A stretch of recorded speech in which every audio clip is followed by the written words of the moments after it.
దేవుని మహిమ కలిగినటువంటి నామమునకు సమస్త ఘనత ప్రభావము కలుగునుగాక. దేవుని సన్నిధానంలో ఈరోజు అనుదిన ఆత్మీయ వాక్యమును చదువుకుందాం, ధ్యానం చేసుకుందాం. అందరూ నాతో పాటు కలిసి దేవుని వాక్యాన్ని చూద్దాం. మార్కు సువార్త 6వ అధ్యాయము 46వ వచనం. ఆయన వారిని వీడుకొలిపి ప్రార్థన చేయుటకు కొండకు వెళ్ళెను.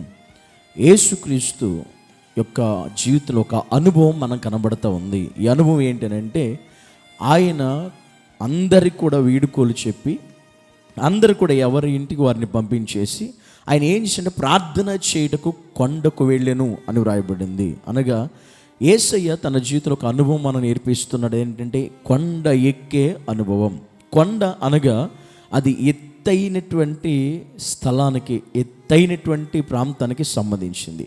అది ఎత్తైన ప్రదేశం. కొండ అనగా ఎత్తైన స్థలం అని అర్థం. యేసుక్రీస్తు ఆయన కొండ ప్రార్థన చేయడానికి ఎక్కడికెక్కడంటే కొండకు వెళ్ళెను అంది. అంటే ఆయన జీవితంలో ఒక ఎత్తైన ప్రదేశం ఎక్కడానికి, అది ప్రయాసపడడానికి, అది ఒక ఎదుగుదలకి, ప్రయాసపడడానికి, కష్టపడడానికి ఒక మార్గం అని అర్థం. ఈరోజు మన జీవితంలో కూడా మనము కూడా ఎదిగే అనుభవం కలిగి ఉండాలి, ఎక్కే అనుభవం మనకు ఉండాలి. ఎందుకు అని అంటే, మనం ఎదగాలి అంటే, మనం వర్ధిల్లాలంటే మనం ప్రయాసపడాలి, కష్టపడాలి. కొండ ఎక్కే అనుభవం దేవునికి ఉంది, ఈరోజు మనకుందా?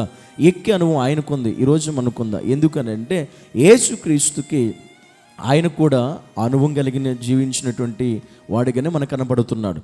అందుకే ఈరోజు చాలామంది జీవితాల్లో ఆ స్థితి లేదు అని మనం చెప్పొచ్చు. ఎందుకంటే ఎక్కే అనుభవం లేకపోతే చాలా కష్టం. ఎందుకంటే దేవాతి దేవుడే ఆయన అందరినీ ఎవరి వాళ్ళ ఇంటి వాళ్ళు పంపించేసి ప్రార్థన చేయడానికి కొండ ఎక్కి వెళ్ళాడంటే అనుభవం ఈరోజు ఎంతమందికి ఉంది? మన ఆధ్యాత్మిక జీవితంలో, మన ఆత్మీయ జీవితంలో ఎంతమంది మనం ఎదగడానికి, ఆత్మీయ జీవితం ఎదగడానికి ఈ ప్రయత్నం చేస్తున్నాం? మన జీవితంలో ఎత్తైనటువంటి స్థలానికి ఎక్కే అనుభవం ఎంతమంది కలిగి ఉన్నాం? మన జీవితంలో, మన బ్రతుకులో ఇది చాలా ప్రాముఖ్యమైనటువంటి విషయం. కారణం ఏంటంటే అనేక మంది జీవితంలో ఎక్కలేని స్థితిలో ఉన్నారు.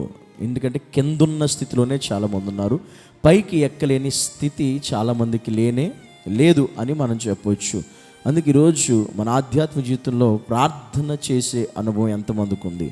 అది ఎత్తైన కొండకి ఎక్కే అనుభవం. అది ఎత్తైన కొండకి ఎక్కే అనుభవం మనకు ఉండాలి. అంటే ప్రార్థన జీవితం మనకు ఉండాలి. అది ఎదుగుదలకి సాదృశ్యంగా కనబడుతుంది. మనం కూడా ఆత్మీయ జీవితంలో ఎదగాలి, ప్రార్థనలో ఎదగాలి, సహవాసంలో ఎదగాలి. మన జీవితంలో సహవాసంలో ఎదగాలి.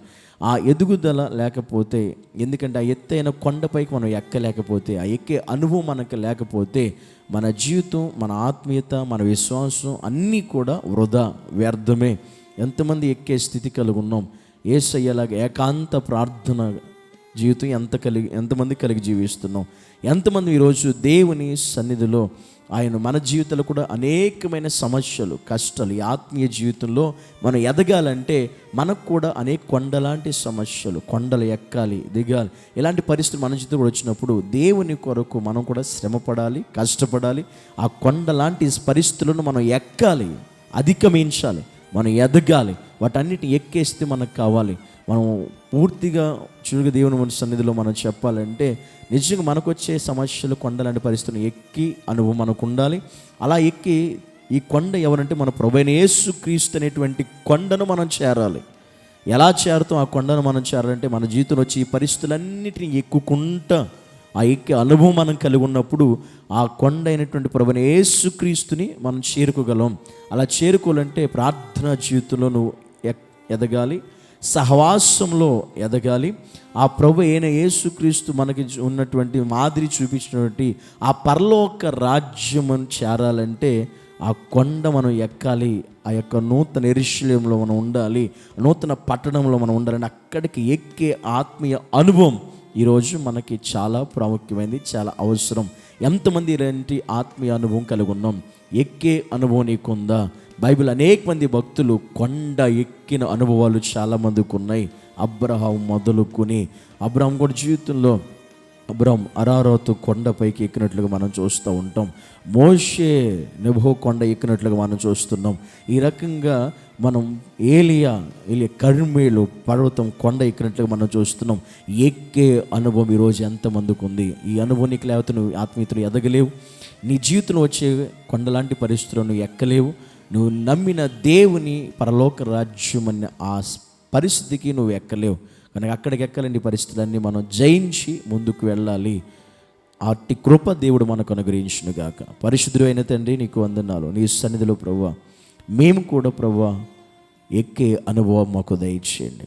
ఎలాగైతే ప్రభువా ప్రార్థించిన కొండ ఎక్కి వెళ్ళావో, మేము కూడా మా జీవితంలో కొండలాంటి పరిస్థితులను ఎక్కి వెళ్ళగలిగి నిన్ను చేరే గొప్ప కృప అందరికీ దయచేయమని యేసు నామములో ప్రార్థించి అడిగి వేడుకుంటున్నాము తండ్రి. ఆమేన్.